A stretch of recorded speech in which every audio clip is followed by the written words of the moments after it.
نحمده ونصلي ونسلم على رسوله الكريم أما بعد وأوجب اختلاف استعداد بني آدم أن يكون فيهم السيد بالتبع والأقيس المستقل بمعيشته إلى آخره۔ اس عبارت میں امام شاہ ولی اللہ محدث دہلوی رحمہ اللہ نے بہت ہی اہم مسئلے کو مختصر الفاظ کے اندر حل فرما دیا ہے۔ آپ جانتے ہیں کہ ہمارا یہ دور مزدور کے حوالے سے دو بڑے نظریات پر تقسیم ہو چکا ہے۔ ایک کیپٹلسٹ نظریہ ہے اور ایک سوشلسٹ نظریہ ہے۔ جو کیپٹل ہے، جو سرمایہ دار ہیں، وہ مزدوروں کی مزدوری طلب و رسد کے اصولوں پر طے کرتے ہیں، متعین کرتے ہیں، اور جو سوشلسٹ ہیں وہ اتنا افراط سے کام لیتے ہیں کہ وہ اصل حقدار ہر چیز کے مزدور کو قرار دیتے ہیں، اور وہ کیپٹل کے خلاف سراپا احتجاج بن جاتے ہیں۔ تو یہ دو نظریے دو طبقات کو ایک دوسرے کے مخالف کھڑا کرتے ہیں۔ مزدور کو سرمایہ دار کے خلاف اور سرمایہ دار کو مزدور کے خلاف کھڑا کر دیتا ہے۔ ظاہر ہے یہ تقسیم مال و دولت کی، اسی طرح قوت، عقل اور عملی طاقتوں کی، یہ اللہ کی تقسیم اور اللہ کی دین ہے۔ نحن قسمنا بینہم معیشتہم فی الحیاۃ الدنیا ورفعنا بعضهم فوق بعض درجات لیتخذ بعضهم بعضا۔ اللہ رب العزت فرماتے ہیں کہ ہم نے لوگوں کے درمیان ان کی معیشت کو تقسیم کر دیا ہے۔ کسی کو مال و دولت سے نوازا ہے اور کسی کو مسکنت اور فقیری کے اندر رکھا ہے۔ اسی طرح بعض کو قوت عطا کر دیے ہیں، قوتیں دی ہیں، اور بعض کو قوتوں سے معذور رکھا ہے۔ بعض کو ذہنی طور پر انتہائی قابل بنا دیا ہے اور بعض کو غبی بنا دیا ہے۔ اللہ رب العزت فرماتے ہیں یہ ساری چیزیں، یہ سارے کام ایک حکمت کے ناطے ہیں، اور وہ یہ کہ ہر ایک دوسرے سے کام لے کر اس کائنات کے نظام کو چلائے۔ دنیا میں اگر تمام لوگ مالدار بن جائے تو یہ جو رونقیں ہیں اور جو بڑے بڑے بلڈنگ دکھائی دیتے ہیں، یہ تعمیراتی یہ سلسلہ، یہ روڈ اور اسی طرح بہت سارے مشکل کام جو اب کیے گئے ہیں ہمیں دکھائی دیتے ہیں، ان کاموں میں سے کوئی کام کوئی کرتا ہوا نظر نہیں آئے گا۔ اس طرح اگر تمام لوگ غریب بن جائے، مسکین و فقیر بن جائے، تو بھی دنیا کی یہ رونقیں مان پڑ جائے۔ اس لیے اللہ رب العزت نے کچھ لوگوں کو مال و دولت تو عطا کر دیا ہے، اور اس طرح عقلی قوتیں اور استعداد تو ان کو عطا کر دی ہے، لیکن ان کو وہ دل نہیں دیا جو ایک فقیر کو دیا ہے، ایک غریب کو دیا ہے، ایک مزدور طبقے کے ایک فرد کو دیا ہے۔ اسی طرح وہ جسمانی طاقتیں اس کو نہیں دی ہیں جو ایک فقیر اور مسکین کو دی ہے۔ تو قرآن و سلوک کے مطابق امام شاہ ولی اللہ محدث دہلوی رحمہ اللہ کے نظریے کے مطابق انسان اپنی ذات کے اعتبار سے متمدن مزاج ہے، اور وہ لگے بندے معاشرے کے اندر رہنا چاہتا ہے، اور وہ باہم تعاون، ہمدردی، مواسات اور خیرخواہی کی بنا پر ہی زندگی گزار سکتا ہے۔ اس لیے اگر کوئی شخص یہ سوچتا ہے کہ میں پورا ہوں، میں مالدار ہوں، مجھے اللہ تعالیٰ نے یہ چیزیں عطا کر دی ہے، مجھے کسی کی ضرورت نہیں ہے، تو وہ غلط سوچتا ہے۔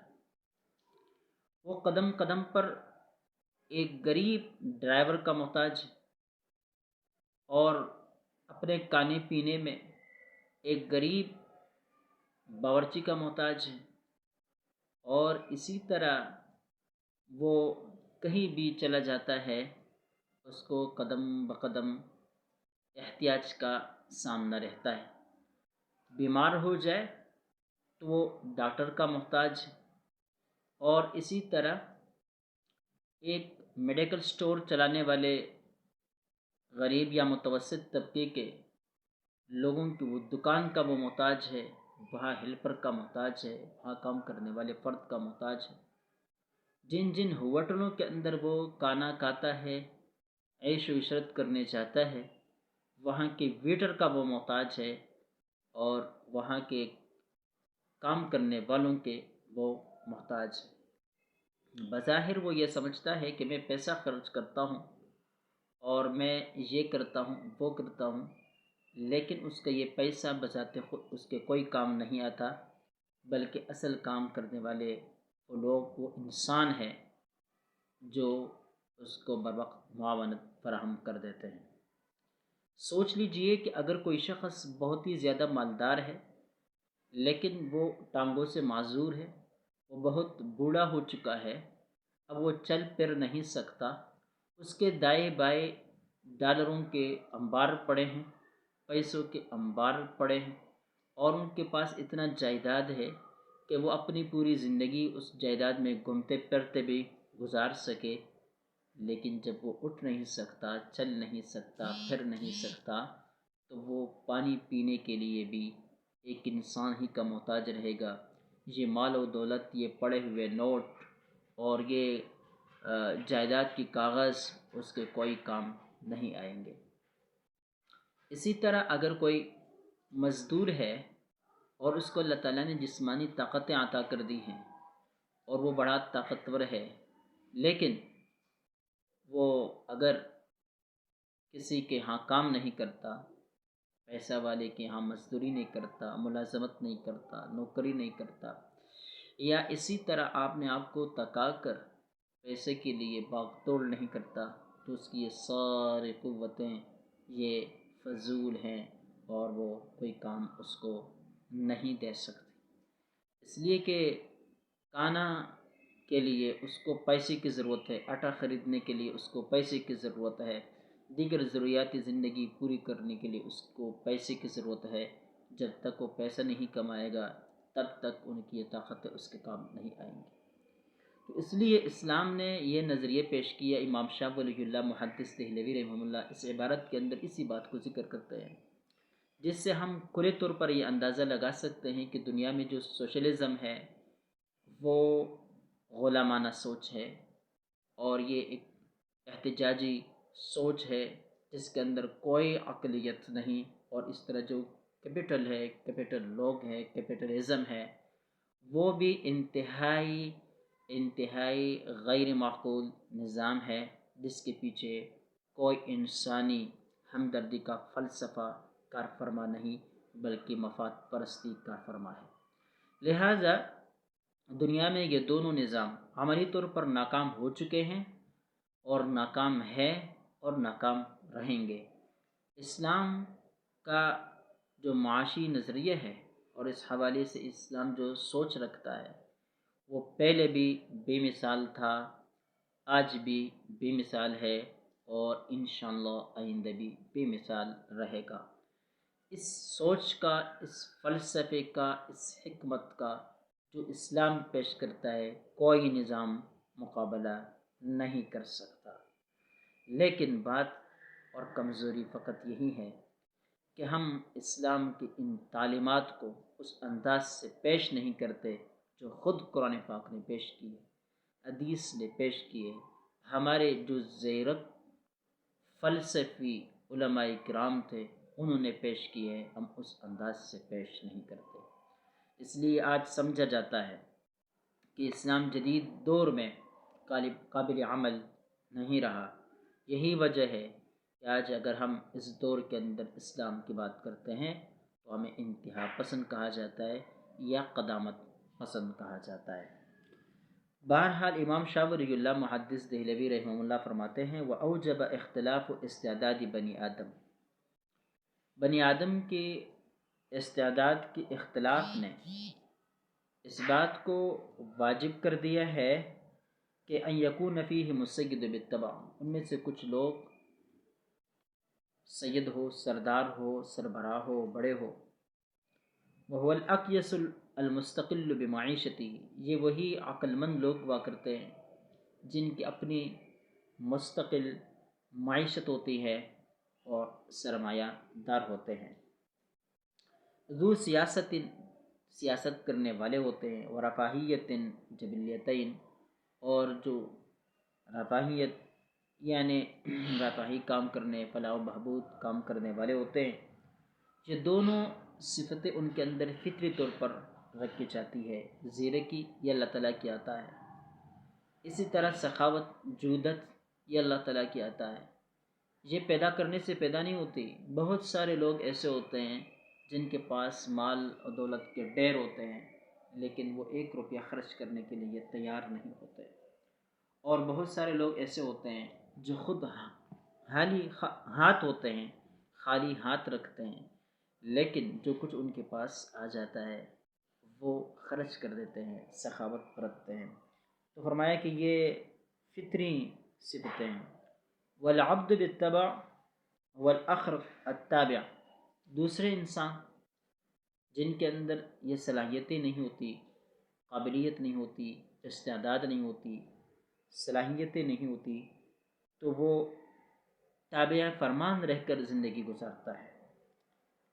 ینقاد کما یقاد، جس طرح ان کو ہنکا جاتا ہے، جس طرح وہ جو کام ان سے لیا جاتا ہے وہ کرتا ہے، اس کے اندر صلاحیت نہیں ہوتی قائدانہ کردار ادا کرنے کی، بلکہ اطاعت گزاری کی صلاحیتیں اس کے اندر ہوتی ہیں۔ آج آپ دیکھ رہے ہیں یہ جو ہماری جماعتیں ہیں اور ہمارے ادارے ہیں، ان میں سے کچھ لوگ ایسے ہوتے ہیں جو ہم وقت متحرک رہتے ہیں، کام کرتے ہیں لیکن ہمیشہ کے لیے دوسرے کے تابع فرمان رہتے ہیں، اپنے لیے کوئی راستہ نہیں نکال سکتے، اپنے لیے کوئی راستہ تلاش نہیں کر سکتے، اپنے لیے کوئی تدبیر نہیں بنا سکتے، بس دوسرے کے ماتحت رہ کر وہ زندگی گزارتے ہیں۔ وَكَانَ مَعَاشُ كُلِّ وَاحِدٍ لَا يَتُمُّ إِلَّا بِالْآخَرِ، امام شاہ ولی اللہ محدث دہلوی رحمہ اللہ فرماتے ہیں کوئی غریب ہو، کوئی مالدار ہو، کوئی زیرک ہو اور کوئی بے وقوف ہو یا کم عقل ہو، ان دونوں کا معاش، ان دونوں کی معیشت، ان دونوں کی زندگی ایک دوسرے سے مدد لیے بغیر نہیں گزر سکتی۔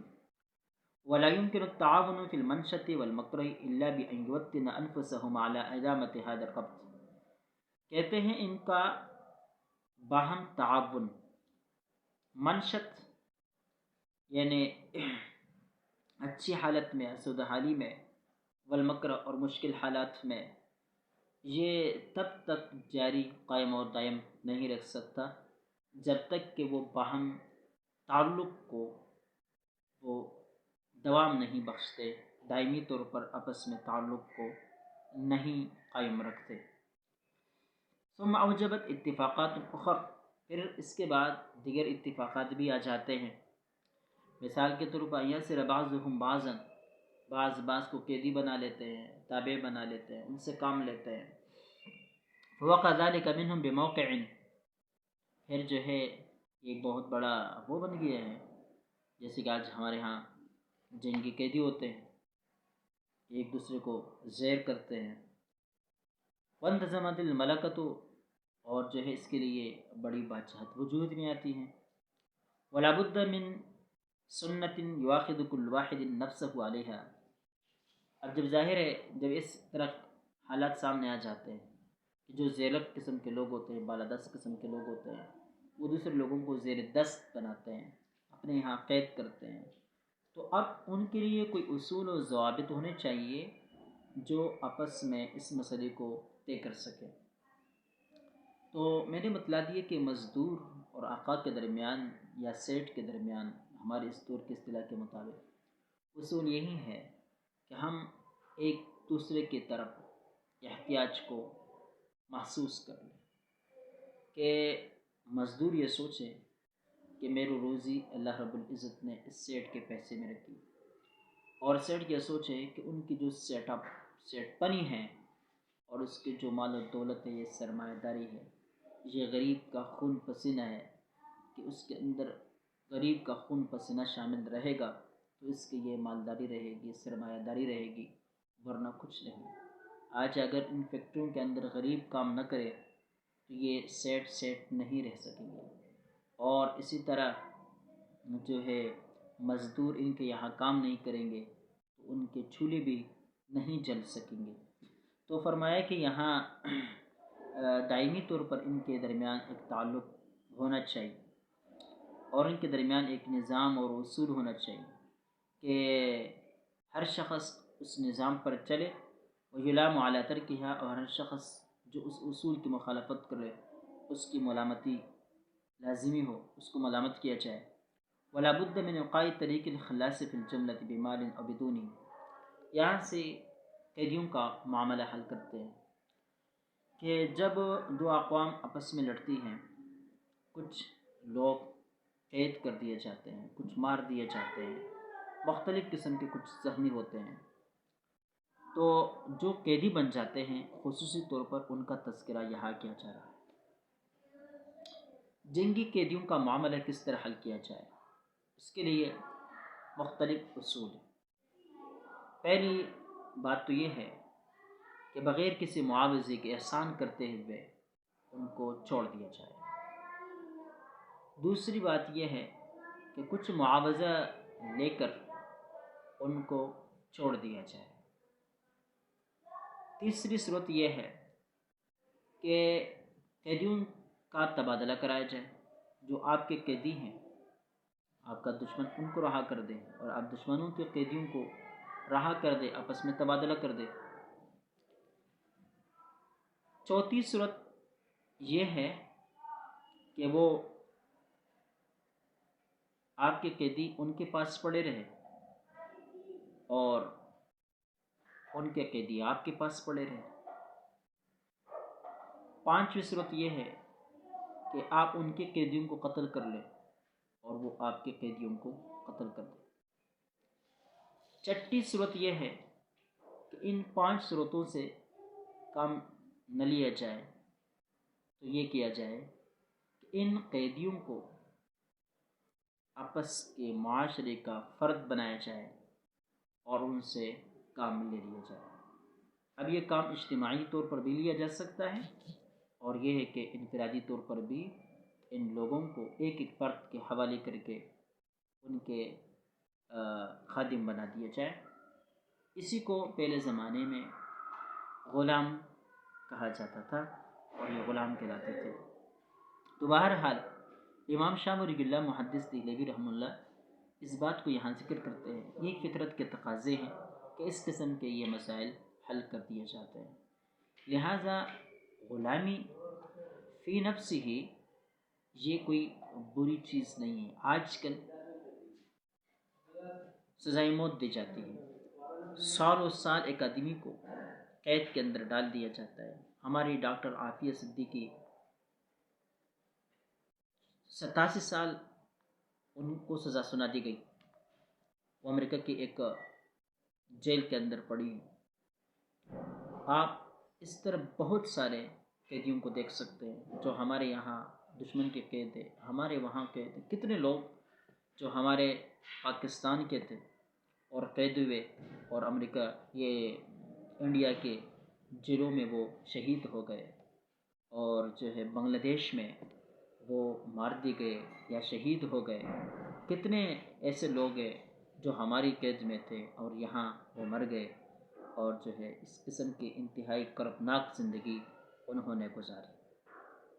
اس سے کئی درجے یہ بہتر نہیں ہے کہ ان کو رہا کر کے ہر ملک کے اندر ان کو جو ہے کام پر لگا دیا جائے، ان سے کام لے لیا جائے۔